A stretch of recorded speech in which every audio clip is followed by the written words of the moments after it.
वालेकुम। अल्लाह के सारे नाम बरकत वाले, अस्तगफिरुल्लाह पर, दुरूद पाक पर तेरी सारी मुश्किलें आसान हो जाएंगी।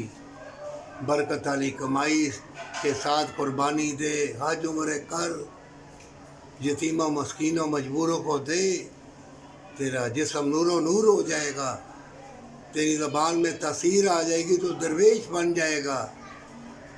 अल्लाह तुम्हें इतना इल्म देगा, इतना इल्म देगा कि समझना तुम्हारा मुहाल होगा।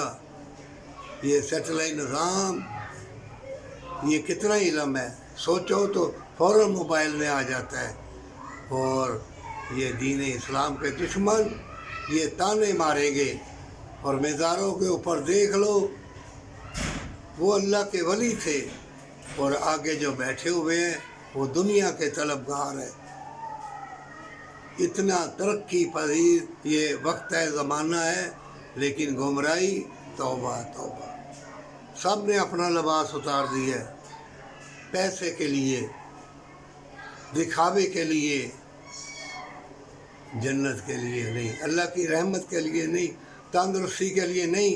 उन्होंने भी हर महकमे में अपने बंदे बैठा दिए हैं। मुल्कों कितने भी महकमे गवर्नमेंट के या प्राइवेट अदारे हैं या सहब हैसियत हैं, उन्होंने कहा खाने पीने वाली चीज़ों में भी जहर डाल दो, हर चीज़ में जहर डाल दो। टूथपेस्ट है जहर, खाने वाली जहर, पीने वाली जहर, घी है जहर। वो इतनी मिलावट और जहर तुम्हें दे रहे हैं, और तुम एक ही चीज़ से बचोगे।